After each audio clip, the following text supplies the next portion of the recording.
Republican state officials in Florida are currently leading an effort to pass a permitless concealed carry law, which would eliminate the need to get a license to carry a concealed weapon.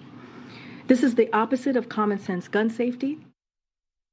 No, it's what's in the Constitution from the world's worst press secretary. That was Karine Jean-Pierre attacking a new gun law in Florida. Now, despite the fact that over 90% of mass shootings take place in gun-free zones, which Joe Biden was the architect of. Right, and joining us more is editor at Bearing Arms and Second Amendment advocate Cam Edwards. Cam, what do you make of the White House trying to pick a fight with Florida Governor Ron DeSantis? Well, I think they're a little concerned about Ron DeSantis being the potential 2024 candidate for Republicans, and so they're trying to knock him down. Unfortunately, for the Democrats, I think they're aiming in the wrong direction. Carl, as you say, we're talking about a constitutional right here, and 25 states have already passed permitless carry. Not one of them has seen fit to repeal that law. So when she says this is the opposite of common sense, well, half the country disagrees. And by the way, if you want to take a look at what's actually going on in Florida, compare the crime rate in Florida to what's going on in Joe Biden's home state of Delaware.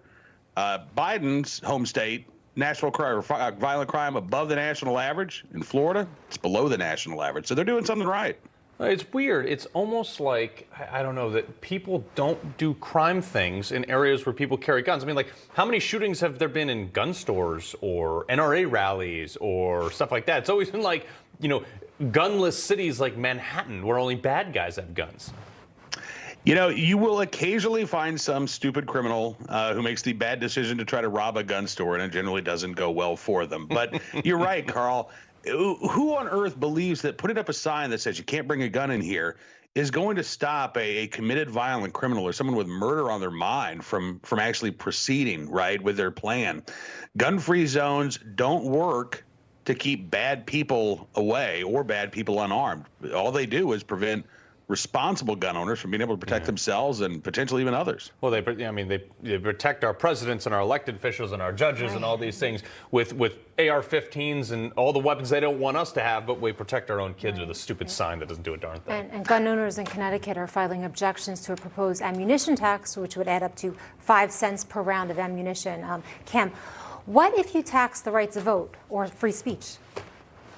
Well, we know that you're not able to do that, right? The Supreme Court has already weighed in, not just on things like poll taxes, which are an egregious abuse of our civil rights, but there was a case, I think it was called Murdoch versus Pennsylvania. It was out of the 1940s, and it dealt with Jehovah's Witnesses wanting to hand out flyers.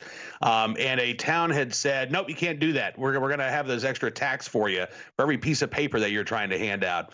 The Supreme Court said, listen, you can't do that. You can't tax the exercise of an individual right with the intention of squelching that right. And that's exactly what Connecticut lawmakers are doing here, right? They want to make it more expensive for people to exercise a fundamental right. And that's simply not allowed under the Constitution. Well, I'm glad you actually brought that up because that is the issue. I mean, you're talking about a 3% tax on rimfire, .22 ammunition, which costs between 2 and 6 cents a round, depending on how much you buy. I happen to buy bulk when I do. So, but seriously, you're talking about doubling the price of .22 ammo, which is what most people go to the range and plank away with because it's so cheap. Yeah, exactly. And again, who's that going to impact the hardest? Not the 1%.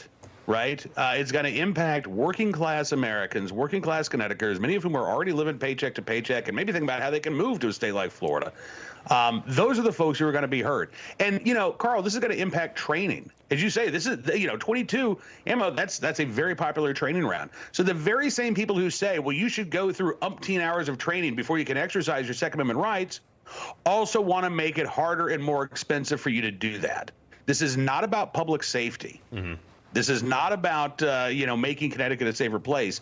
It's about trying to have fewer gun owners and infringing on the fundamental right to keep and bear arms. Yeah, Cam, I got about a minute left. In the post-Bruin Supreme Court decision we just had in favor of guns against New York, you're seeing Florida will be the 26th state to have some variant of permitless carry, giving that the majority in the United States. How dangerous is this to the Democratic agenda?